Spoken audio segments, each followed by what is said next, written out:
dengan Belanda, si cowok ini ngeliat loh, si ceweknya, loh kok ternyata cewekku itu. Akhirnya terus, ini aku kaitin dengan bener-bener cerita sejarah kota Surabaya, secara runtut. Waktu itu perobekan bendera segala macam, itu kita jadikan ini, tapi diselingi dengan sejarah. Akhirnya si cowok ini bantuin si cewek. Udah aku bener-bener buatin total. Itu mungkin prewedku paling kolosal. Kita mulai Mas Danang. Oke. Thank you Mas Danang udah datang. Sama. Gila. Kok dateng? Hah? Ini kan tempat saya. Oh iya benar. Kita ulang ya. Thank you Mas Danang udah boleh ngeberantakin kopi laborasi yang keren ini. Gue sih langsung Terima aja kasih Mas sudah Danang. datang. Dan sebelumnya kita saya. kemana Mas tadi? Cap 3. Cap 3. Pak Min. Thank you ya Mas. Sama-sama. Setelah berapa tahun ya? 50 tahun lah janjian untuk podcast Iya. ya nggak berhasil ya. Jadwalnya Om Fajar ngomong. Oh, salah kali jadwalnya dia. Mas, gue langsung aja Mas. Oke. Kopi laborasi. Sebelumnya sih udah ngobrol sama Mas Danang kan mengenai apa Mas? Apa tadi? Ngomong talk ya segala macam dan adanya kopi laborasi dan tadi pagi juga sempet ke Bami Cap 3. Mostly kayak culinary bisnis lah ya, F&B lah ya, F&B bisnis yang menurut gue sih Mas banyak sentuhan visualnya lah dari memang Mas Danang kan videografer, apa Mas sebutnya, sinematografer, videografer. Saya lebih ke storyteller aja. Lebih ke puas. Jadi sama kayak gue punya ini ya Mas ya, bukan visual story nih ceritanya. Ya. Jadi nyambung ya Mas. Nyambung. Saya juga ngomongin visual storyteller. Visual storyteller. Visual Wih, storyteller. keren. Wah itu kayaknya jadi ide gue tuh Mas. Apa itu? Jadi gue mengundang teman-teman untuk ke podcast gue di visual story mengenai story-story mereka di visual area gini Mas. Saya pakai kata visual itu kan karena temennya antara foto sama video. Daripada mengkotak-kotakkan itu, makanya ngomong visual itu aja. Sekalian kan, Iya, foto betul. sama video jadi satu, visual. Visual. Gitu. Mas, tolong kenalin diri ke teman-teman penonton podcast gua nih Mas yang masih sangat baby ini, Siap. dimana interviewernya juga nggak pernah pakai persiapan. Jadi kita ngomong santai aja. Ngomong apa adanya ya? Ngomong apa adanya. Jadi teman-teman kenalin Mas Danang dengan background yang mungkin akan Mas Danang ceritain ke kalian. Apa yang harus Silakan, Mas. ceritain ini? Halo, saya Danang PP. Kalau untuk perusahaan orang mungkin lebih tahunya ke Motion Edict ya, tapi itu sudah vendor lama. Kemudian saya lebih suka disebut sebagai visual storyteller daripada seorang videografer atau sinematografer lah ya. Oke. Kan itu rancu antara videografer, sinematografer. Lebih baik ke visual storyteller. Oke, dan itu malah menjadi ciri khas kayaknya. Ya, itu apa ya? Ya itu jadi ciri khas saya, storyteller. Gitu. Mas, seperti gua bilang ke teman-teman gua yang udah gua undang ke podcast ini sih Mas, ya kan. Jangan tertipu sama rambut putih gua karena gua sangat muda di fotografi, ya kan. Nah, kalau ini jelas nih, abu-abu di rambutnya ini jelas menggambarkan kesenioritasan. Sudah disemir ya, Udah udah disemir. Kesenioritasan, gue udah sempat cerita juga sama Mas Danang, di mana lu memulai videografi itu dari zaman pita kaset lah ya Mas ya. Saya mulai, kita ngomong serius dalam arti dapat fee dari videografi itu tahun 98-99an, saya lupa antara itu. 98-99 ya. Ya 98-99 ketika itu masih kuliah di UNER. Kemudian dapat kerjaan, lagi bantuin panitia untuk reuni akbar. Sorry Mas, dia agak turun ya. Oke. Oh ininya Di dalam? ininya di dalam ya Mas? Di luar aja? Ya di luar aja Mas, nggak apa-apa. Oke, saya ulang ya. Nggak apa-apa, ini kagak ada potong-potongan, nggak ada sensor-sensoran. Jadi mulainya di tahun 98 ketika kampus saya UNER, Fakultas Ekonomi itu bikin reuni akbar. Oke. Saya jadi panitia. Ternyata kampus segede itu tidak punya sebuah visual yang menggambarkan tentang sejarah, tentang perkembangan dari awal berdiri sampai akan Sekarang reuni. ini. Oke. Akan reuni waktu itu 98. Kemudian saya kok punya usul, kenapa kok kita nggak bikin sebuah tayangan atau apa? Mungkin zaman dulu mungkin pikirannya slideshow ya, Slideshow. slideshow foto. Dari situ akhirnya saya diminta untuk menjadi panitia untuk ngurusi itu. Nah, dari itulah saya awal karir saya. Tapi waktu itu saya masih pakai vendor untuk syutingnya. Karena kan peralatan zaman segitu belum ada lah ya yang orang beli gitu. Harus kamera-kamera. Sedikit panggul orang semua. yang pegang Iya. itu ya. Dari situ saya sebagai penulis naskah, jadi mengumpulkan data-data sejarah segala macamnya, survei segala macam, riset, sampai jadi sebuah skrip yang harus disyuting. Oke. Waktu syuting aku sebagai director juga. Oke. Yang direct, yang nata, ya ini itu. Sampai ke proses editing, itu pun saya juga harus mendirect si editornya. Oke. Ketika itu kan kita masih pakai kaset besar nih. Itu berarti Kayak Betamax gitu ya? Betamax gitu lah ya. Pakai 2 kamera, berarti 2 kaset yang berbeda. Ngeditnya masih pakai sistem analog, jog shuttle gitu. Wah. Jadi kalau Om Fajar tahu dulu, mungkin zaman SMA sering bikin ini, Kompilasi musik. pakai double deck. Double Nah, deck. sistemnya sama seperti itu. Satu kaset master, satu player master sebagai recorder, satu sebagai playernya Oke. untuk ngeplay kasetnya tadi itu. Oke. Jadi source-nya.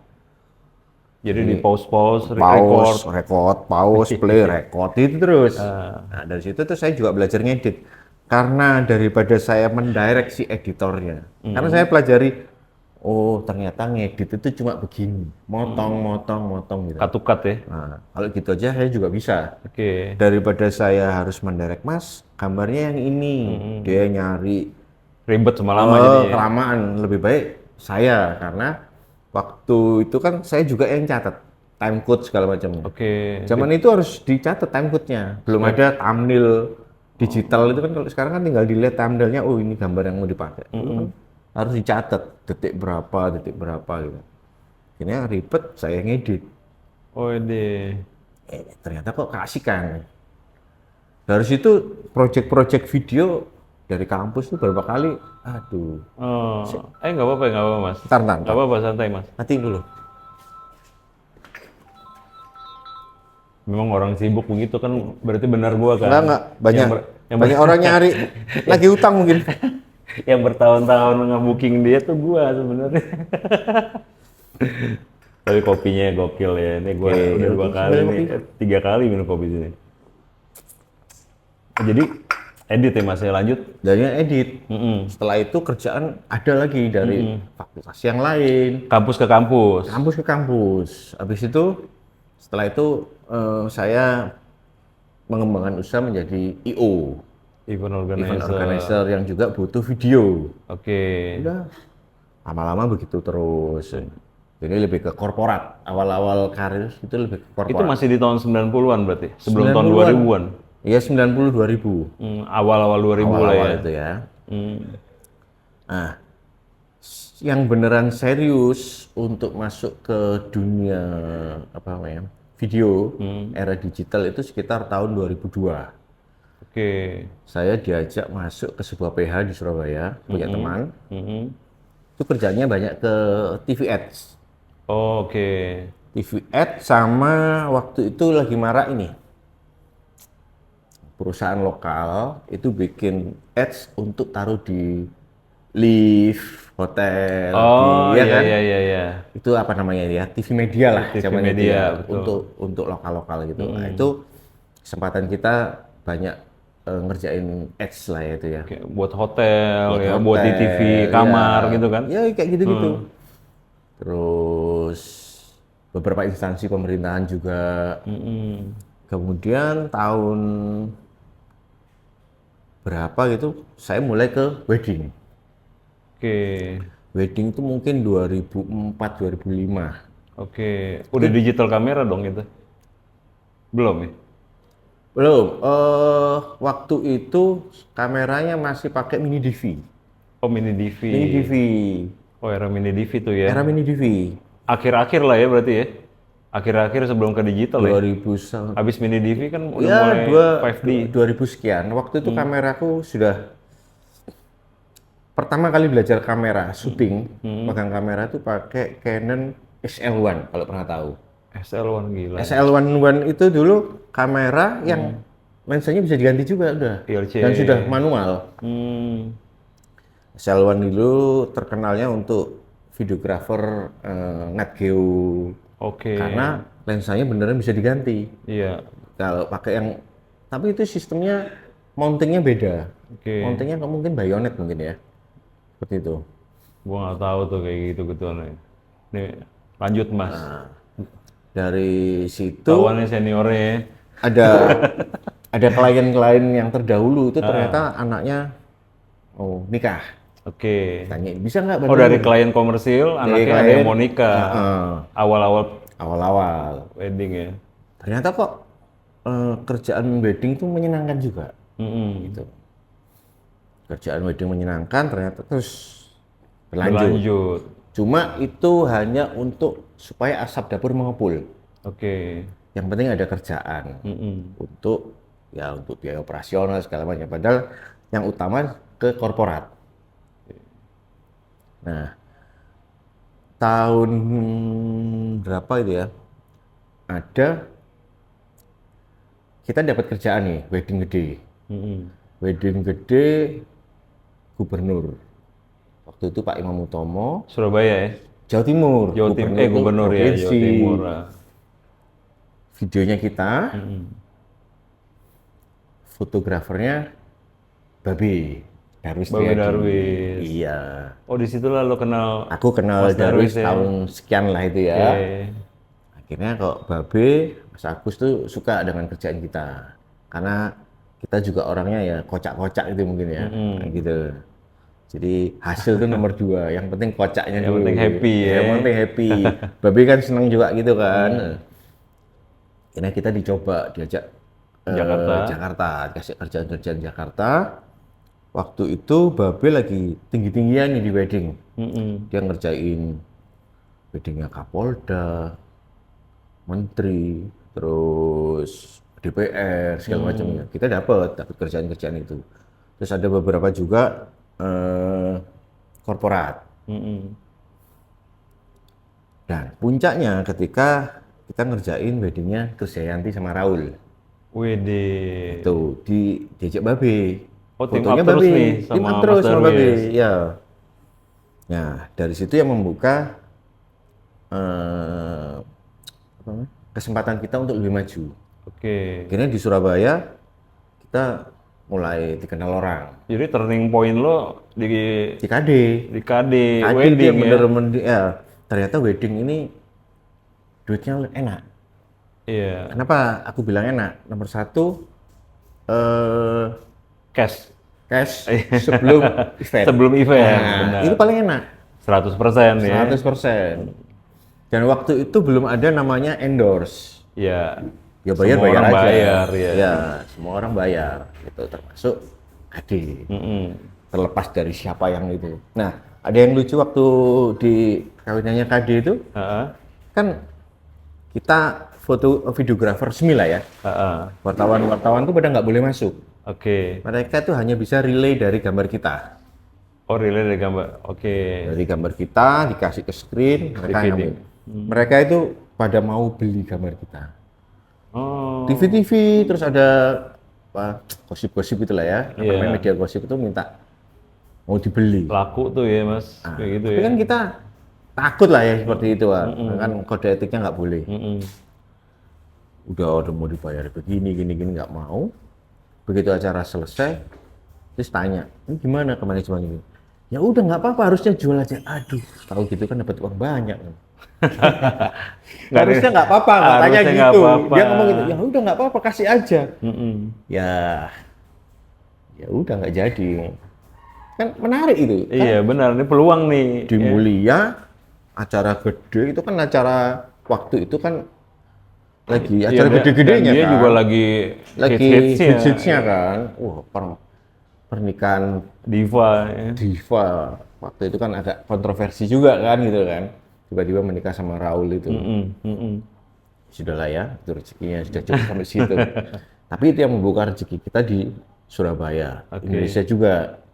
Akhirnya kita semakin Dikenal. dikenal. Tapi sebetulnya itu juga bukan ciri kita waktu itu. Kita waktu itu masih belum menemukan jati diri. Masih trial, error, ngumpulin Lebih ke portfolio. video seperti Liputan. umumnya. Gitu, tidak ada ciri khas. Tuh, dulu video tuh liputan nggak sih Mas? Liputan. Kalau sekarang kan video di konsep sinematik gitu ya. Waktu itu masih liputan. Ada di konsep dikit-dikit. Kita waktu itu masih, kalau mungkin zaman sekarang namanya candid-candidnya lah ya. Oh, candid. Jadi kita pre-nya itu lebih banyak. Jadi bukan melulu ke acara, tapi banyak kegiatan-kegiatan orang lain yang kita tangkap. Misalkan anaknya, ngapain, apa-apa gitu lah ya. Bukan strictly ke event. Tapi vendor wedding cuma satu tuh waktu itu. Di mana? Ya di acara KD. Iya. Kalau sekarang kan Satu karena foto, suka- satu video. Darwis dan kita. Satu foto, satu video ya. Ya. Kemudian waktu zaman itu kita susah lah ya kalau untuk mencari source orang lain itu gimana untuk contoh. Hanya ada waktu itu Vimeo. Zaman ini nggak Vimeo. Iya. Ya. Yang video bagus-bagus itu di Vimeo. Sekarang malah nggak bisa kan masuk masih, di sini ya. YouTube kan masih receh-receh dulu kan gitu loh. Akhirnya kita menemukan sebuah video yang aku rasa, ini aku banget nih. Ada video namanya Still Motion dari Kanada. Oke. Dia di endorse sama Canon Internasional. Aku lihat videonya nih, keren banget ini. Akhirnya aku merasa bahwa aku mau kayak ini. Aku contoh habis-habisan awal-awal. Oh ini kenapa aku bilang berbeda? Ini udah kayak nonton film. Nonton videonya tuh kita nggak tahu bahwa itu video wedding. Ternyata kok wedding gitu. Ada aja jalan ceritanya. Dan setiap video itu berbeda. Akhirnya semua videonya aku download, aku pelajari. Aku terapkan ke videoku. Waktu itu masih ATM banget. Karena kita stok gambar ya, stok memori kita itu banyak di-download, ditonton tiap hari. Begitu ada wedding, misalnya kita ada wedding di pool, acaranya di pinggir kolam renang gitu ya. Aku cari videonya si Still Motion ini, yang kayak gitu apa? Ada yang mana? Itu aku contoh habis. Kliennya juga aku tunjukin, mau nggak tak buat kayak gini. Dan zaman itu kita belum bisa ambilin ke HP. Akhirnya aku foto satu-satu, setiap pergantian gambar tuh foto, masih pakai Nokia lama gitu ya, HP asal ada fotonya gitu. Akhirnya aku contoh satu-satu, ngeditnya tuh aku jadi bener-bener ATM aku dulu. Tapi ternyata dari situ aku belajar. Oh polanya ternyata ini. Dan itu jadi trademarkku. Akhirnya aku bisa mengembangkan dengan cerita si mempelai. Bener-bener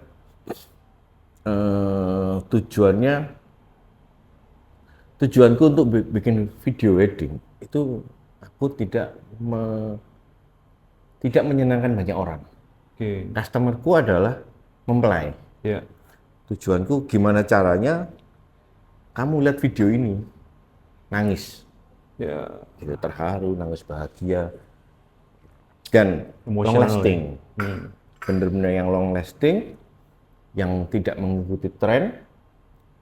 Terus kalau mereka ada masalah keluarga, nonton video itu jadi teringat masa-masa ketika mereka menikah dulu.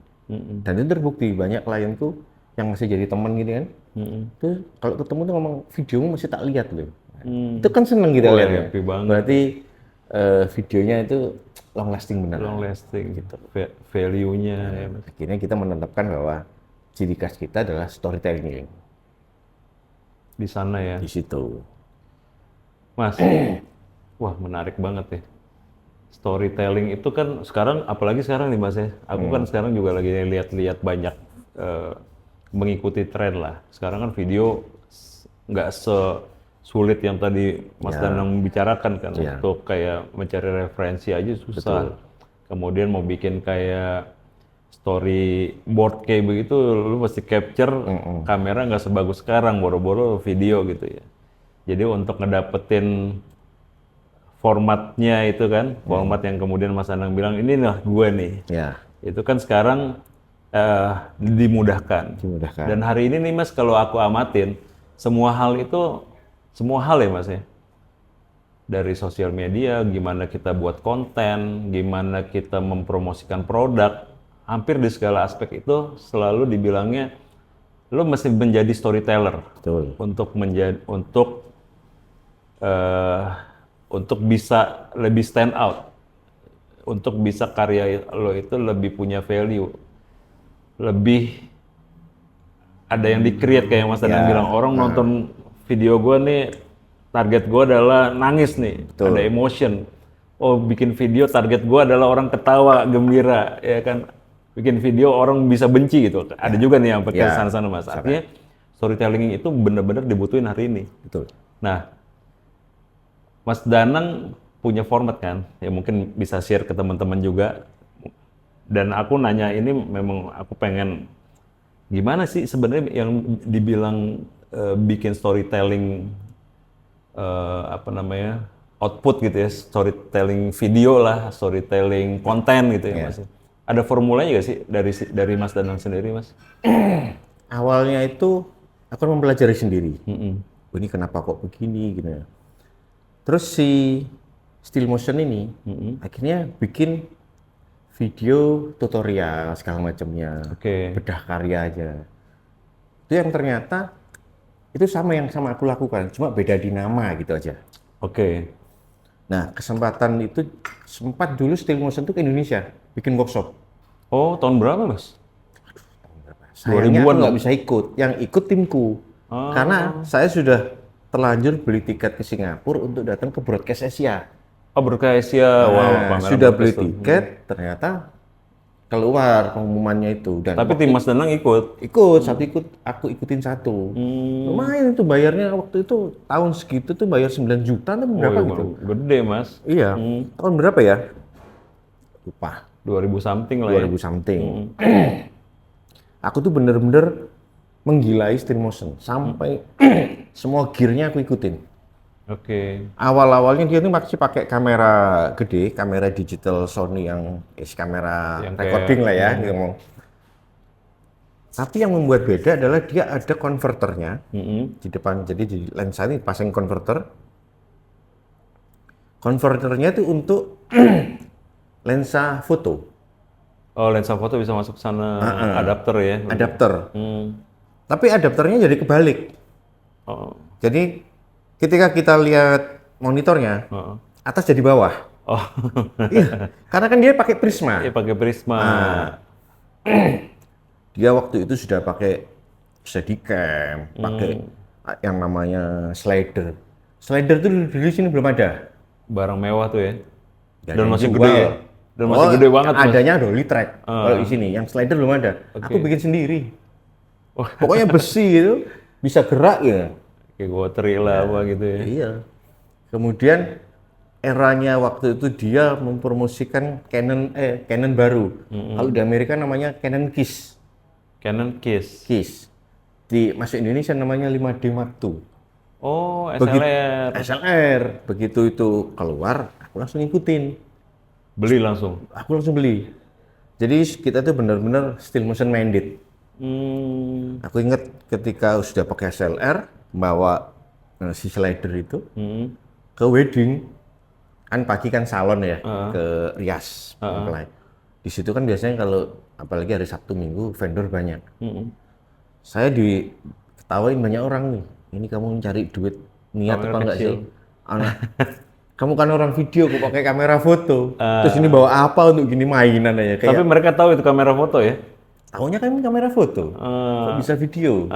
Terus pakai slider, dipakai mainan kayak serutan es batu, kayak bikin es campur. Aku mengingat orang-orang ini nggak update berarti gitu aja dah ya. Dari situ aku pelajari terus. Nah, Still Motion ini mengeluarkan tutorial dan workshopnya itu. Formula yang kita pakai adalah namanya 4P. Oke. People, place, plot, sama purpose. Oke. Kita harus megang ini aja dulu. Nah, yang disebut people itu Wah, objek lah ya. Ini ilmu ya, lu catet ya. Kalau nggak lu ulang-ulang di video gua. Kayak people ya. Nah, si Still Motion ini, apapun yang akan ditampilkan, itu dia sebut people. Oke. Misalkan ini, di dalam sebuah video ini yang pernah aku tiru juga ya. Dia ada sosok, sebuah boneka yang meaning buat mereka. Itu dia menyebutnya people. Boneka. Jadi selain kedua mempelai, ada orang atau objek atau ya? apapun yang ditokohkan itu dia menyebutnya people. Oke. Ada yang karena sejarahnya mereka pakai mobil pacaran, pakai mobil karavan. Dan ketika di wedding day, mobil itu dipakai untuk didandanin itu. Ya. Karena mobil itu bersejarah bagi mereka. Itu juga people. Oke, paham ya kalau untuk people itu. Oke, sip. Place itu adalah tempat. Oke. Tempat di mana Spesial. kejadian itu berlangsung. Oke. People. People, place. plot. Ya tadi place ya. People, Place, plot. plot. Nah, plot itu kan ya plot lah ya, cerita dibangun gimana. Plot, habis itu purpose. Oke. Purpose itu lebih ke kenapa sih kamu menceritain itu? Kenapa kamu bikin ini itu? Kenapa kok seperti ini? Jadi semua yang ada di gambar itu harus punya maksud. Ada meaning ya. Ada meaningnya. Kemudian dari semua ini ada namanya mini story, kemudian story secara keseluruhan. Misal kata kita ngomong mini story pemberkatan. Jadi di dalam sebuah video wedding itu kan sebetulnya kan template kan. Karena wedding dari dulu ya gitu-gitu aja. Gitu aja. Kalau kita ngomong wedding tradisional berarti ada siraman, pengajian. Kita ngomong itu satu mini story deh. Oke. Kita membangunnya dari setiap mini story, kita bangun dengan 4P itu 4P tadi. Begitu banyak, itu jadi satu story yang utuh. Oke. Kalau kita ngomong private, gimana cerita mempelai itu semua sama. Kenalan, pacaran, pendekatan, pacaran, putus nyambung, masalah, setujui, kawin.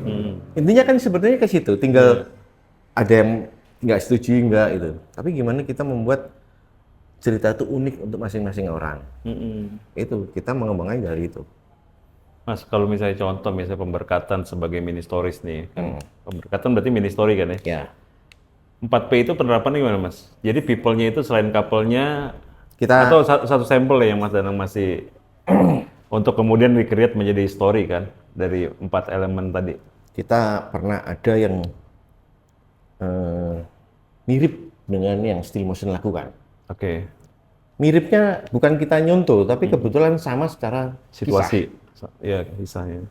Mempelaiku tuh, jadi si cewek ini waktu ditembak itu diapain ya? Jadian Jadian lah ya. pacar, jadian, itu dikasih boneka. Oke. Bonekanya gajah. Ini by the way pada saat riset ya. Iya, waktu riset.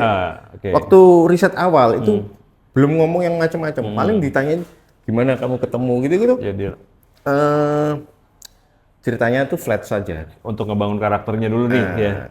Tapi begitu kita menggali dan bisa mendekati si klien, akhirnya cerita-cerita yang nggak penting itu keluar. Padahal itu yang justru kita cari. Cerita nggak penting kita jadikan cerita utama justru. Iya. Ternyata waktu nembaknya ini ngasih gajah, boneka gajah. Ngomongnya gini, walau badanku kurus, tapi cintaku segede gajah ini, yang hamil, yang gede dan hamil nggak keluar-keluar. Terus gajah itu disimpan sampai nikah. Begitu dia cerita gini-gini, aku tampilin itu, si gajah itu, di pemberkatan, di ini.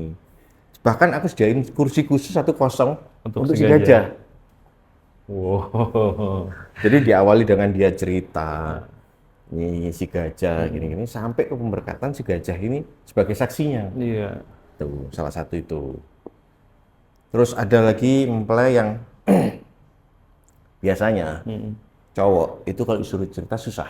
Betul. Kecuali kita bisa ngulik-ngulik. Iya, Kita mancing-mancing ya. tahu apa hobinya, apa kesenangannya, seperti itu. Karena ini ada nih bos besar Jakarta. Ya. Si cowoknya ini ketika diajak meeting itu, nggak merhatiin aku sama sekali nih. Aku mikir, sombong amat nih orang nih. Begitu ditanya, jawabannya secukupnya. Yang cewek sama ibunya, yang cowok yang cerita. Begitu dia, aku tanya-tanyanya kerjaannya apa, hobinya apa, senangannya apa, masih nggak nyambung lah ya. Akhirnya ke trigger sebuah cerita bahwa si cowok ini sangat mencintai, kebetulan dia ini owner dari perusahaan bis besar di Jakarta. Dia tuh sangat passion dengan bisnya.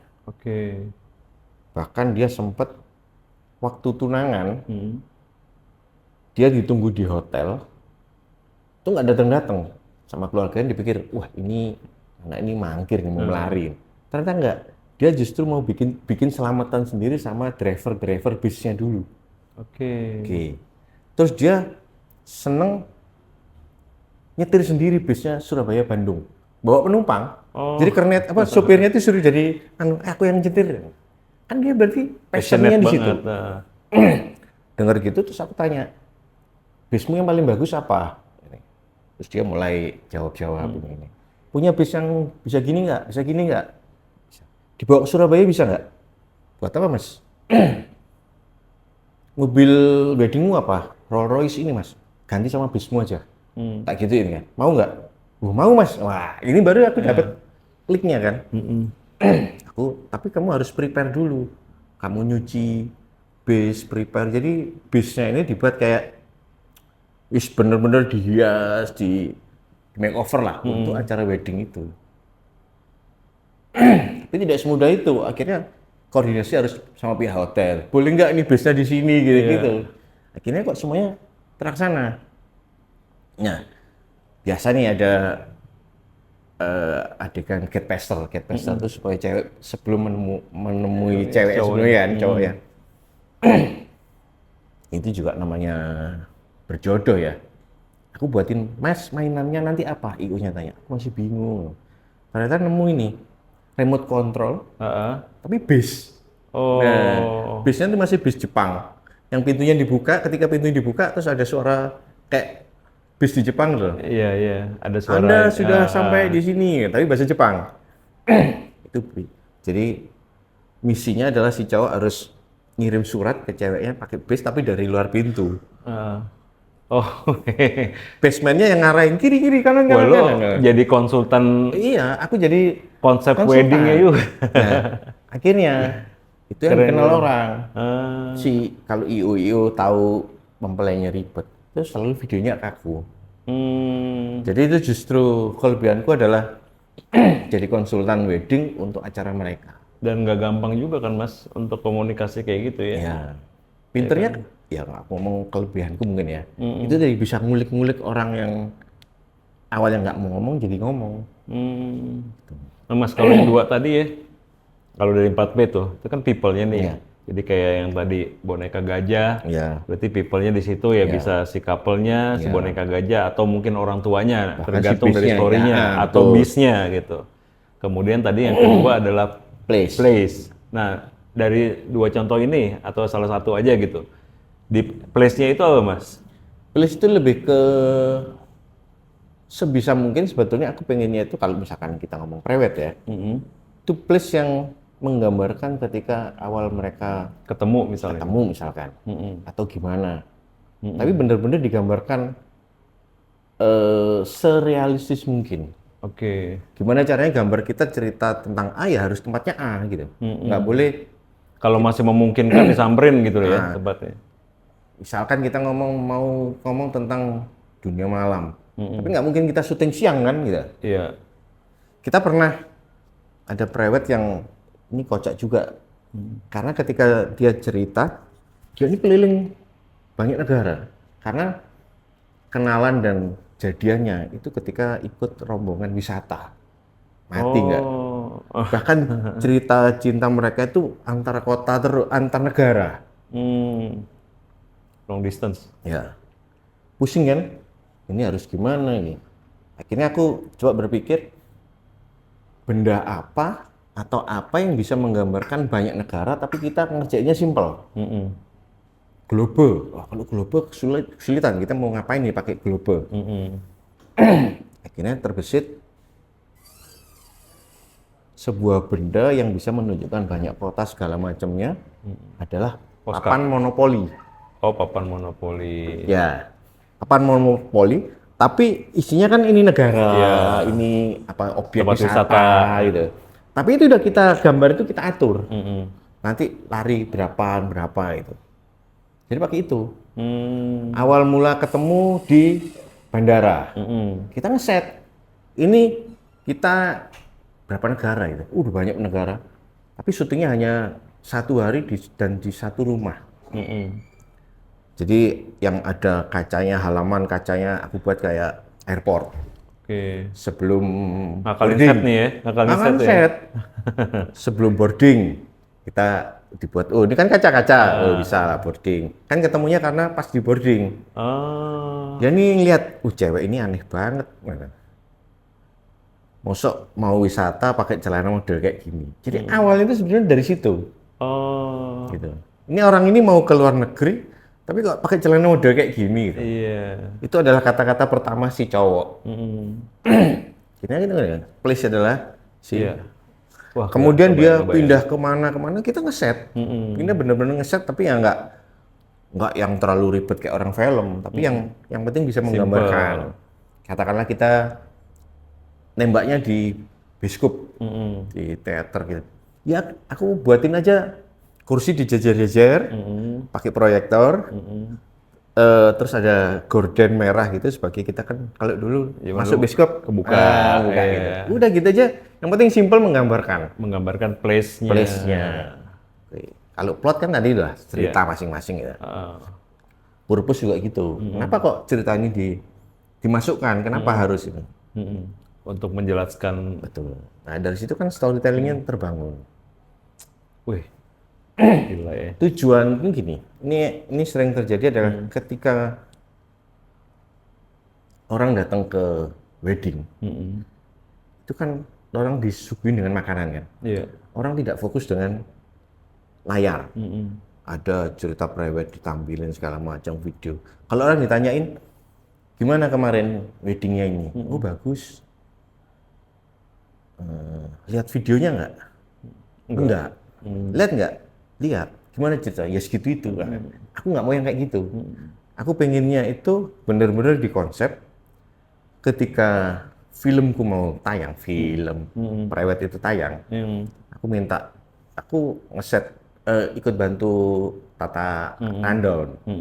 Makanan keberapa sih yang, misalkan Chinese wedding ya, kan set menu. Makanan keberapa video ini ditayangkan. Tampil. Terus harus digelapkan supaya orang fokus nanti di situ. Terus gimana caranya orang pay attention? Gambar harus bagus, audio harus jelas. Terus cerita. Senangnya lagi itu begitu video selesai, penonton appreciate, tepuk tangan, atau bahkan biasanya kalau gitu kita nge-shoot bridesmaid atau teman-temannya atau orang tuanya. Karena ketika video di play, mereka ikut terharu nggak sih gitu, bahkan ikut nangis. Ukurannya itu ya? Ukuranku di situ. Aku nggak ngomong likes orang banyak lah ya zaman itu ya mungkin. Yang penting orang-orang dekat ini melihat emosinya itu, dapat nggak ceritanya itu. Gitu.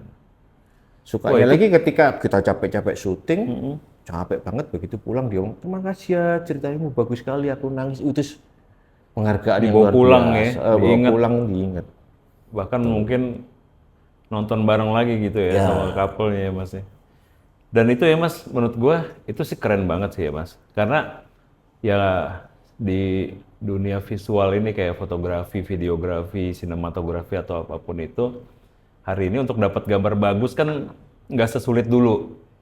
Aku nggak bilang gampang ya Mas, nggak sesulit dulu karena dulu untuk dapetin gambar bagus, Mas Danang ya kan nggak ada kita color grading segala nggak ada macam. color Sekarang color grading istilahnya yang mau gampang lu mau nyamain warna orang tinggal beli LUT gitu misalnya. Tweak-tweak dikit dapat gitu misalnya. Untuk lighting yang bagus sekarang nih kayak sekarang kita nih shoot cuma pakai Godox ML60 gitu. iya, Simple, nggak ngeganggu apapun gitu. Kita udah bisa dapat gambar bagus. Dulu masih pakai apa Mas HMI ya? HMI, HMI Blondie, panas, Blondie, Redhead, red buat tungstennya Ya. gitu. Panas segala macam, listrik, banyak kru. jelek. Iya, listrik nggak jeglek. Si apa namanya itu genset segede-gede gaban Iya, gitu. Sekarang betul. genset kecil dengan lampu kecil udah cukup gitu. Iya. Jadi untuk dapetin gambar bagus lebih mudah, bukan susah ya. Iya. Bukannya gampang gitu ya, lebih mudah aja gitu. Nah, akhirnya kan sekarang kayak kalau misalnya lu mau bersaing bagus-bagusan, ya banyak saingannya. Bener gak Mas Danang? Betul. Jadi kalau mau berbeda yang tadi Mas Danang ceritakan ya seperti yang tadi Mas Danang share ini ilmu mahal ya. Zaman dulu 9 juta nih. Sebenarnya 9 juta itu intinya ini kan Mas. Benar nggak sih? Sebenarnya. Ini ilmu mahal. Jadi gue tangkapnya adalah ya yang membedakan itu yang memang di eranya Mas Danang mungkin saingannya nggak sebanyak sekarang. Betul. Salah satunya itu diuntungkan lah dalam hal itu. Nah di kondisi yang saingannya banyak sekarang pun menurut gue ini relate banget Mas. Kalau mau bersaing ya kan udah nggak bisa bagus-bagusan gambar karena gini minimal aku dulu kemarin kan juga ada pre-wedding, ada wedding team dan lain-lain gitu. Kesulitannya itu kan sekarang kayak mau berbeda susah juga. Yang seperti Mas Danang bilang dari dulu ternyata juga udah template kan wedding ya, begitu gitu aja. Jadi ya sedikit dalam tanda kutip membosankan untuk kita yang mungkin untuk kliennya ya dia baru gitu. Tapi kalau bisa create satu karya yang gambarnya udah pasti bagus, ya warnanya memang udah dipelajari bagus, tapi di insight disuntik dengan konsep storytelling yang keren, gue sih kebayang sih Mas. Karena Orang sini lebih tahunya kalau video ribet sekedar aja gitu. video ribet. Ini video ini prewed. Ada klien yang memang sudah tahu kalau kita tuh sukanya bikinnya aneh. Nggak aneh aku kadang nggak mau. Oke. Ada klien datang tiba-tiba bilang gini, Mas aku mau bikin video prewed tentang perang 10 November. Hah? Maksudnya gimana? Iya Mas, kita buat apa namanya itu, rekayasa, bukan apa? Rekonstruksi. Bukan ya, rekonstruksi Cerita fiktif lah ya. Iya, oke. Jadi mereka ini memang suka sejarah, suka barang antik. Dua-duanya? Dua-duanya, memang mukanya antik-antik gitu. Mereka pingin dibuatin sebuah video klip wedding, tapi nggak kayak wedding, tapi diselimuti dengan cerita sejarah. Oke. Terutama sejarah kota Surabaya. 10 November. Langsung aku bilang, oh berarti kamu mau bikin kayak Pearl Harbor. Iya Mas. Oh. Ya kan, nonton kan Pearl Harbor? Nonton gue. Kan aslinya juga nggak ada orang pacaran itu di ceritanya. Yang Tapi sama kan ada susternya. romansanya. Oke, deal. Udah aku buatin. Jadi ceritanya aku karang-karangin gimana caranya si cowok ini adalah perantau dari Cina datang ke Indonesia, bersekolah, kenalan dengan seorang cewek. Ternyata ceweknya ini, kedua ini adalah Chinese ya. Chinese. Terus si ceweknya ini ikut berjuang. Ternyata ikut di barisan pemberontak waktu itu. Tapi sebagai medik. Medik, dua-duanya? Enggak, si cewek. Si ceweknya aja, si cowok sorry. ini sebagai Chinese pada umumnya adalah berdagang. Oke. Dia berdagang. Kita ngomong kalau yang makanan lama otentik Chinese Surabaya apa? Mie. Mie kayak gitu-gitu. Nah, suatu ketika ada pertempuran dengan Belanda, si cowok ini ngeliat loh, si ceweknya, loh kok ternyata cewekku itu. Akhirnya terus ini aku kaitin dengan bener-bener cerita sejarah kota Surabaya secara runtut. Waktu itu perobekan bendera segala macam itu kita jadikan ini, tapi diselingi dengan sejarah. Akhirnya si cowok ini bantuin si cewek. Udah aku bener-bener buatin total. Itu mungkin prewedku paling kolosal. Karena aku melibatkan tentara Belanda, tentara Jepang, tentara Indonesia, rakyat, terus kelas, aku nutup jalan. Serius mas? Serius, ntar aku lihat di YouTube ada. Wah, Di YouTube-nya motion gua edit. tampilin nih mas di ini ya, di podcast Itu ini ya. namanya Christian dan Colin. Oke. Prewed. Coba, di situ juga ada behind the scene-nya. Oke. Kebetulan aku juga dulu ini kan ikut sebuah Komunitas gitu komunitas namanya Oh ini foto Road the ini? Book. Nah, yang foto ini ya? Ini foto-foto ini. Oke. Zaman dulu bukan Road the Book namanya, masih kita ngomongnya Reenaktor Surabaya.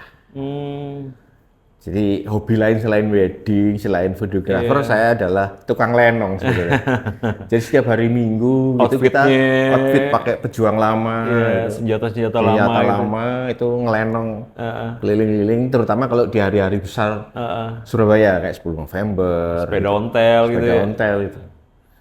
Itu bagian kehidupanku yang bagian sisi gelap kehidupanku.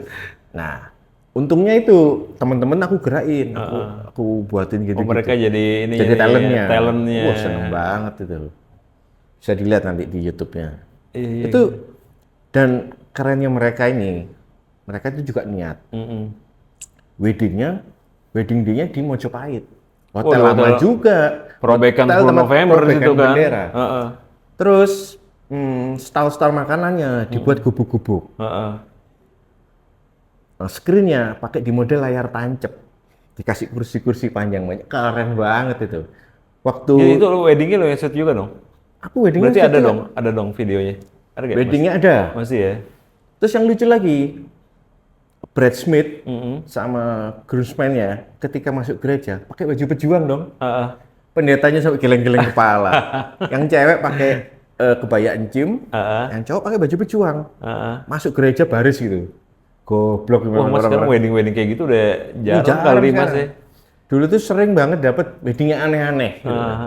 Sekarang sejak COVID mungkin ya, itu semakin simple, semakin intimate. Aku bilang kurang berkesan lah ya, kurang terkonsep dengan. Tapi yang terkonsep juga bukan konsep ya, maksudnya ya seperti wedding kebanyakan aja ya, mewah gitu. Maksudnya kan kalau ini kan ada ceritanya, tematik gitu. Kayak film apa tuh mas? Dulu tuh apa itu? Ada film Malaysia atau film Singapura, Crazy Rich. Oh iya, Crazy Rich Asia. Iya itu. Ya kan keren gitu kayak gitu kan ya. Gile. Mas berarti konsep sih mas, sebenarnya kita memang menang di konsep. Iya konsep mas, bener kan. Aku berapa kali dengerin tentang apa namanya, tentang videografi, fotografi, kemudian juga tentang content creation gitu ya. Balik lagi ya, kalau lo mau bikin sesuatu yang bagus ya secara technically orang udah bisa dapet dan berkembang terus kan mas. Kayak kamera kan juga, kamera itu berkembang terus hampir setiap tahun kayak Sony mempermudah ya. Itu sifatnya kan mempermudah, autofocus makin cepat. Ya kan mas, lo udah nggak perlu pusing lagi sama fokus atau enggaknya gitu. Nah sebenarnya mungkin kalau ya aku terinspirasi juga mas Danang. Jadi kayak banyakkan orang yang upgrade kamera, misalnya hari ini menikmati autofocus cepatnya, tapi lupa menurut aku ya, ini aku bisa salah gitu, tapi lupa bahwa kemudahan itu dibuat supaya sisi kreatifnya bisa di-spending lebih banyak, bener gak sih mas? Betul. Ya. Ini kayak omongannya Darwis. Babe dulu ngejelasin gini. Dulu ketika les di Darwis, anggap 5 kali pertemuan ya. Pertemuan pertama Darwis, dia ngejelasin dasar-dasar. 2, 3, 4, ini orang lain yang menjelaskan tentang kamera, fungsi kamera segala macam. Sesi kelima, Darwis cuma ngomong, lupakan semua yang sudah diajari kemarin. Nah, terus ngapain gitu kan? Dia ngomong gini, kamera itu sudah diciptakan canggih, auto aja cukup kah? kamu tugasmu adalah berpikir kreatifnya. Betul kan? Betul Mas. Betul. Ini sudah mudah sekali. Kamu Yes. udah nggak perlu mikir ISO, nggak perlu mikir itu. Udah biarkan kamera mahalmu yang Mikir. mikir. Iya. Kamu pikirlah angle, kamu Iya. pikirlah cerita, kamu pikirkan ini. Gitu. Sama kayak itu lagi. Iya benar Mas. Jadi kecanggihan hari ini tuh harusnya membuat kita lebih kreatif. Betul. Karena waktunya jadi lebih banyak. Betul. Dan ya mungkin aku yang nggak terlalu update kali ya. Tapi yang cerita Mas Danang ini aku nggak terlalu melihat. Ya mungkin aku salah juga ya, sorry teman-teman yang wedding ya. Tapi aku nggak banyak melihat lah ya video-video wedding yang barusan diceritain Mas Danang. Lu tuh bener-bener storyteller Mas. Gua terhipnotis sama lu. Padahal gua lagi pengen mengeksplor kopi laborasinya Mas Danang nih. Kenapa bisa kemudian jadi bikin coffee shop Iya. yang, dan menurut gue ini Mas tadi gue sempat bilang mention sama lo kan Mas, lu tuh kayak bikin coffee shop agak beda juga dari yang lain ya. Kayak sebelum kesini tadi kita nanti gue kasih lihat ya, gue sempat kayak record spot di Bakmi Cap 3 ya. Itu hampir bikin potensi sana karena itu kayak enak banget, nyaman banget. Visual tuh, secara visual gue bilang Mas Danang kan, Mas gue masih mau model di sini. Next Itu, ya. Iya, itu nextnya kita ke sana Mas. Tapi ya gue nangkep lah kenapa kemudian timbul konsep coffee shop yang nyaman ini ya, sangat fotografik, ya sangat nyaman gitu ya untuk buat motret bahkan ya. Tapi nanti kita omongin itu berarti next time Mas, karena pasti akan panjang masalah itu. Nggak bisa habis ya ceritaku ya. Mas, tapi lu berarti next workshop lu cerita mengenai ini Mas. Kayaknya teman-teman bakal seneng deh. Gimana? Karena menurut gue ya Mas, kayak gue sendiri, gue kan kalau workshop technical banget Mas. Oke. Ya technical, dan gue campaign 3 tahun belakangan ini mengenai lighting, kayak kemarin kita share di Mojokerto gitu. Ya itu berguna, karena orang harus paham lighting. Tapi menurut gue yang barusan diceritain Mas Danang ini bisa dieksplor lebih deep lagi untuk menjadi workshop supaya apa Mas? Menurut gue ya, bahkan nanti gue bilang sama Tahir kali ya, lu mesti bikin Mas ini Mas. Bagaimana membuat satu karya yang bercerita, kan selalu gitu Mas. Pertanyaan orang, apa sih fotografi itu kan gambar yang bercerita gitu ya. Yang paling bagus kayak begitu. Ya, seperti apalagi video ya, bergerak, eksplorasi bisa seperti lebih bebas dan orang bisa lebih diarahkan untuk ke sana kan. Tapi kalau nggak ngerti konsepnya kayak yang barusan aja nih, ini kulit banget baru ya kan. Jadi harus Mas lu Mas Pernah bikin, sih kan gua rencana jadi bikin gitu. peserta di depan. Diskusi sama Pak Sandi waktu itu. Iya. Kalau aku pengen tuh workshop tuh lebih ke menulis, bagaimana membuat. Ternyata kan, tapi itu sulit karena butuh waktu. Ya nggak apa-apa dong. Wedding video, Pak, kalau workshop tuh 3 hari. Oh, Kenapa kok 3 hari? bootcamp. Satu kan menulisnya, menggali cerita, menulis. Yang lama tuh sebenarnya itu menggali.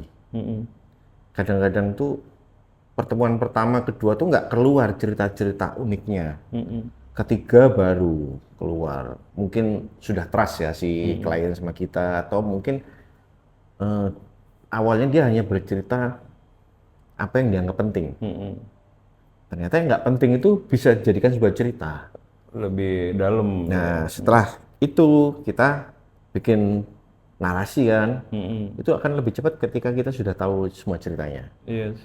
Dari situ baru kita Persiapan eksekusi. persiapan diskusi, mau syuting di mana, mau ngeset atau beneran set tempat atau gimana, atau bisa kita menyebutnya dengan ini, dimetaforakan mungkin.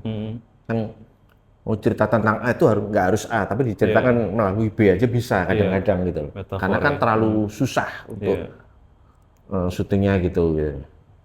Apa ya contoh metafora tuh kayak apa ya? Ya, Nantar aja lah gitu ya. Pokoknya seperti itulah. Digambarkan dengan diginikan aja cukup gitu menceritakan itu. Tapi aku pengennya real sebetulnya, real cerita, real ini. Bener-bener yang real niat. couple juga. Nah. Real couple. Oh, iya. Tapi kalau kayak gitu bootcamp Mas. Bener One sebetulnya. day bisa sih. Tapi Sebenarnya dulu ketika aku bikin prewed, apalagi yang terkonsep, itu selalu harus ada behind the scene-nya. oke. Jadi video behind the scene kita itu lebih lebih diedit dengan sepenuh hati daripada hanya behind the scene biasa aja. enggak, daripada si ceritanya, karena kan pasti lebih kocak gitu loh. Ya, lebih kocak sama menggambarkan orang, menunjukkan bahwa kita ini niat gitu. Itu lo kasih klien juga behind the scene videonya. Iya. Oh, happy Bahkan dong kita ini. kadang kita tayangin di screen waktu Waktu acara. lagi santai. Ya itu add-on ya. narsisnya kita gitu Narsisme. loh. Supaya tahu. Yes. Nggak ada nama motion editnya nggak apa-apa, yang penting muka aku keluar. Ya, gitu loh. Kan orang akhirnya tahu. Tapi boleh lah Mas bikin workshop dulu. Karena gini, sekali lagi gua mungkin ketidaktahuan gua juga tentang yang mungkin udah ada, tapi gua nggak tahu ya. Tapi menurut gua apa yang lo ceritakan ini value-nya sangat besar Mas untuk hari ini ya, dimana banyak juga kan orang-orang yang suka tanya ke gua, lo kalau lagi bosan motret apa sih, ngapain sih? Mungkin juga banyak orang yang nanya juga ke teman-teman videografer ya, lo kalau lagi lo pasti ada bosannya kan memotret akhirnya aku jualan kopi sekarang. Akhirnya jual kopi, beda kalau ini mah kopinya ya. Tapi ya itu deh, kadang-kadang hal-hal yang terlalu biasa, terlalu diulang-ulang, terlalu teknikal ngebosenin. Tapi kalau lo bisa create story, ya Mas, bisa create story. Kayak Mas Danang kan pasti setiap klien menjadi keseruan tersendiri kan, karena proses pengulangannya adalah workflow-nya. Tapi kan ceritanya beda, ya kan Mas? Karena hari ini kan nggak banyak yang kayak begitu menurut gue ya. Lo begitu bikin, apalagi kan sekarang kan lagi musimnya isunya bahwa bukan isu ya, banyak terjadi juga perang harga lah segala macam. Gue yakin banget lah Mas, kalau vendor-vendor yang perang harga itu nggak akan mikirin spending waktu yang seperti lo tadi cerita. Ya explore ke kliennya, ngobrol meeting 3-4 kali untuk dapetin whole story itu kayak nggak mungkin. Bisa intervensi WO gitu. Hari ini WO yang galak sama kita, ya kan? Itu lo mesti Mas. Gue akan jadi supporter pertama untuk itu. Dari Jakarta lah ya temennya. Kalau di Surabaya udah beberapa kali model kayak gitu, cuma nggak sampai ke penulisan. Tapi modelku 2 kali itu bikin video klip. Karena itu adalah yang paling cepat. Yes. Jadi ada temen punya lagu. Aku rasa lagunya bagus, ya itu yang tak pakai. Tapi cerita lagunya, aku jadikan video klip yang storytelling. Iya bisa. Yang terakhir sama Fuji itu bikin di sini, di atas. Ya cukup set sederhana tapi cukup bercerita, dan itu di-workshopkan, peserta ikut. Jadi yang si cerita tuh aku yang bikin, aku jelasin, terus aku syuting, peserta ikut syuting, terus nanti diedit. Cuma ya itu tadi menurutku akhirnya satu sisi si peserta hanya belajar syuting dengan skrip yang sudah ada. Tapi yang susah kan nulis skripnya, sebetulnya kan.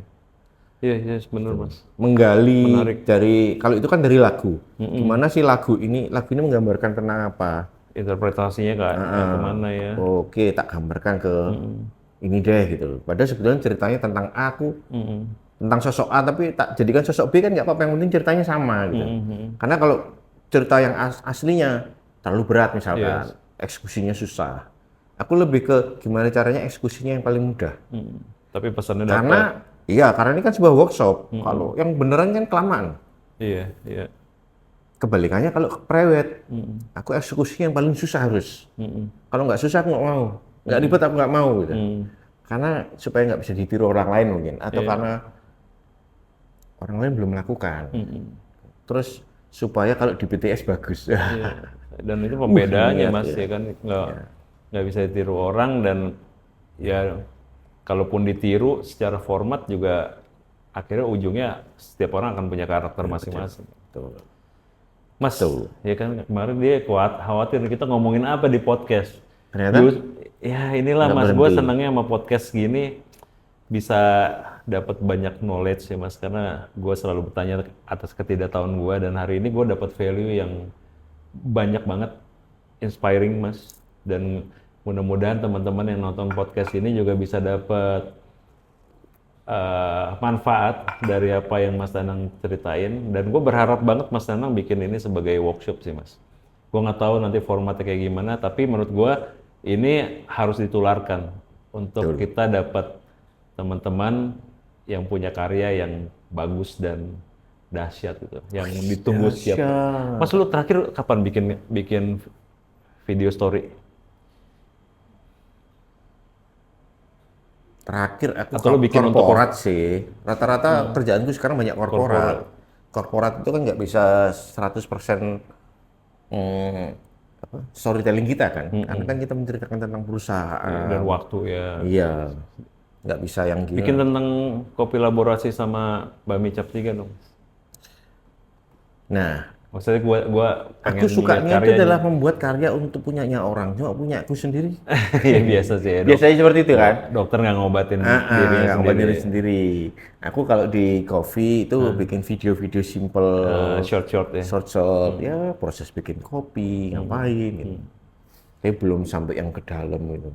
Kayak mau bikin tuh kok kayaknya ntar aja deh. Iya, emang penyakitnya kita begitu. Mas. Yang dapat duit dulu aja deh gitu. Ya, iya, podcast hampir 50 tahun gitu. Kemarin hampir jadi dos, kemalaman kita ya. Iya, kemalaman. Tapi untungnya Terus sih sekarang tutup cuma jam berapa? Jam 8 baru tutup. 8. Besok sampai jam 10 lah. 12 lah Om, Oh 12 jangan malam. lah, kasihan pulangnya malam. 10 aja cukup lah. Mas, thank you banget Mas. Terima Kopinya kasih habis, banyak. enak banget. Gue favorit selalu lah kopi. Thank you Mas. Sama-sama. Sukses selalu. See you di teman-teman berikutnya. Bye.